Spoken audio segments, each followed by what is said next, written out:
set an unwanted Premier League record at the weekend.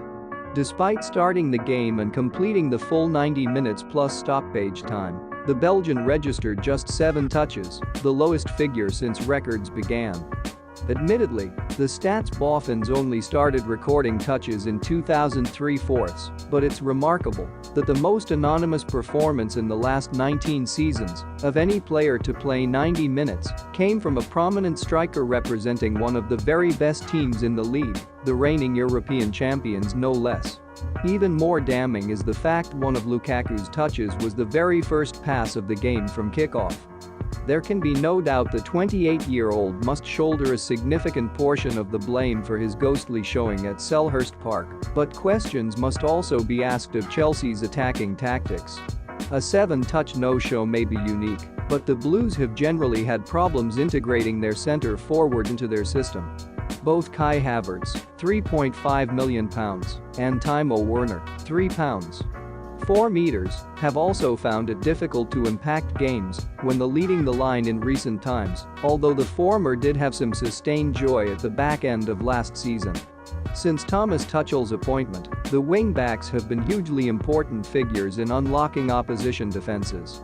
Reece James, £5.9 million, and Ben Chilwell, £5.0 million, in particular have provided more than their fair share of goals and assists under the Germans' watch.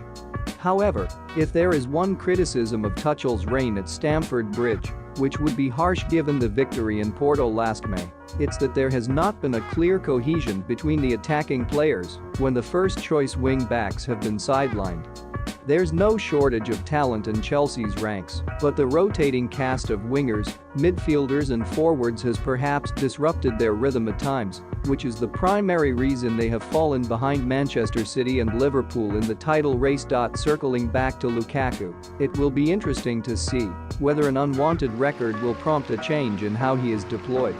Tuchel seems to believe the hulking striker is best used as a target man, a focal point to play with his back to goal.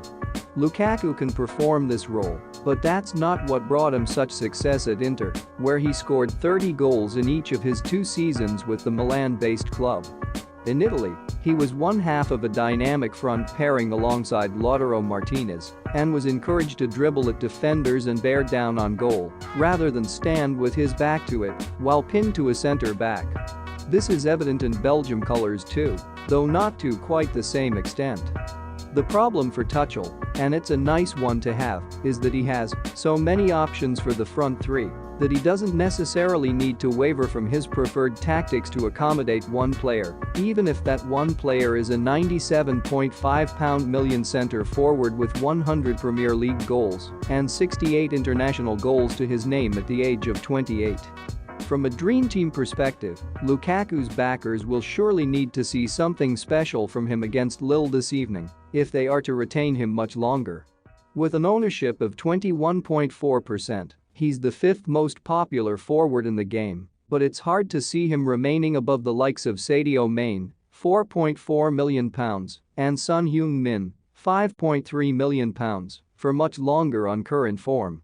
Lukaku's only points since the start of game week 18 have come against Chesterfield and Plymouth.